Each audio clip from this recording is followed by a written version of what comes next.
ये लव जिहाद के ऊपर किताब लिखेंगे क्योंकि लव जिहाद सिर्फ बदनाम करने के लायक है। यो लव जिहाद कुछ नहीं है, क्योंकि वे इस्लाम नहीं पढ़े। अगर इस्लाम पढ़ते तो वे ज्ञान पेलते, पर उन्होंने हिंदूइज्म पढ़ के हिंदू धर्म को ही टारगेट कर रहे हैं। इस्लाम को बदनाम किया जा रहा है, इस्लाम को बदनाम कर रहे हैं, जबकि इस्लाम में क्लियर लिखा पड़ा है कि काफिर कौन है और काफिरों के साथ क्या सलूक होना चाहिए। क्लियर लिखा पड़ा है उसमें, पर फिर भी इस्लाम को अच्छे बनाने पे तुले हुए हैं। ये कांग्रेसी जैसे दल्ले, ये जैसे साले चाटुकार रवि जैसे भड़वे, ये कांग्रेस की कर्नाटक सरकार पर चुप हो जाएंगे कि वहाँ पर हिंदुओं के ऊपर टैक्स थोप दिया गया और मुसलमानों के लाख 100 करोड़, ईसाइयों के लाख 200 करोड़, उसके ऊपर चुप। वहाँ नसबंदी होगी, वहाँ कोई कुछ नहीं बोलेगा।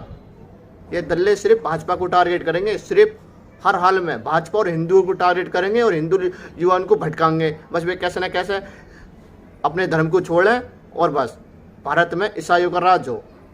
ईसाइयों ने भारत को ऐसी ज़मीन देख रखा है कि हाँ, मिडिल देश में भी उनका कब्जा है, पश्चिमी देश में भी उनका कब्जा है। अब बचे भारतीय एशिया, अब एशिया में भी वो भारत को उन्होंने टारगेट कर रखा है। वहाँ भारत का संविधान है, वहाँ पर जाओ, मुंह फाड़ो और हिंदू जो भारत के मूल नागरिक हैं उनके ऊपर गाली दो, उनका अपमान करो, उनकी संस्कृति का अपमान करो, खुली छूट है।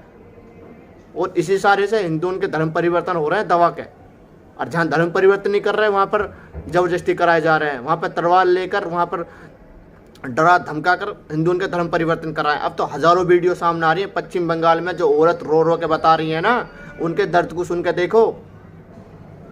इस देश के लाख सबसे बड़ा खतरा इस्लाम है, वो हमारे देश को खा गया और फिर अब भारत को खा रहा।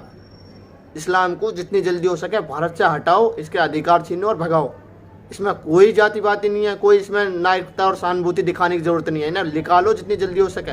ईसाई भी अपना अधिकार खा गए और ईसाई भी अपना, वो मुस्लिम भी अपना अधिकार खा गए। भारत में अधिकार हिंदुओं का, हिंदू मतलब जैन बौद्ध सिख, अब इनका अधिकार है।